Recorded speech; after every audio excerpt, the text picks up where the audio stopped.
memiliki 3 tujuan. Yang pertama, musibah datang itu adalah sebagai cobaan. Apa perbedaan antara ujian, teguran, dan azab? Yang pertama, musibah datang itu adalah sebagai ujian. Ujian ini ditujukan kepada orang yang beriman. Allah Subhanahu wa taala berfirman, "Ahasiban nas ayyutraku ayyaqulu amanna wa hum la yuftanun." Adakah manusia menyangka bahwa mereka akan dibiarkan saja mengucapkan kami beriman kepada Allah, padahal mereka belum diuji lebih dahulu? Artinya, apabila kita sudah berani berkata saya beriman kepada Allah, maka bersiaplah menghadapi ujian. Kenapa orang yang beriman yang diuji? Orang tua kita mengatakan yang ulangan itu pastilah anak sekolah. Kalau tidak sekolah tidak perlu ulangan, mau naik kelas berapa nantinya.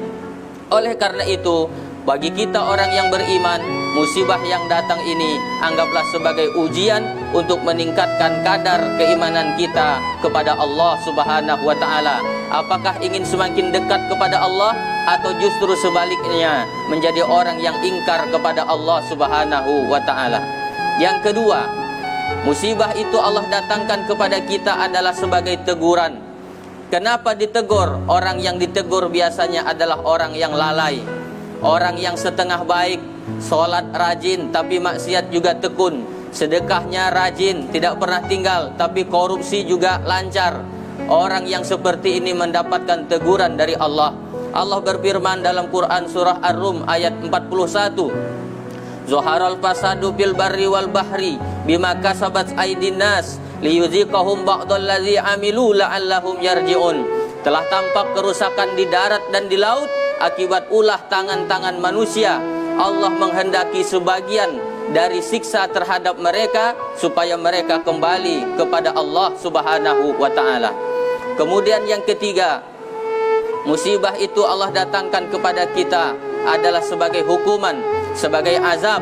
Inilah yang dijelaskan oleh Allah dalam Al-Quran surah Al-Ma'idah ayat 49.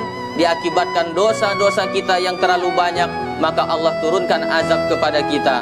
Mudah-mudahan musibah yang datang ini bukanlah sebagai azab, bukan juga sebagai teguran, tapi bagi kita orang yang beriman, musibah yang datang ini adalah sebagai bentuk ujian, cobaan dari Allah Subhanahu wa taala.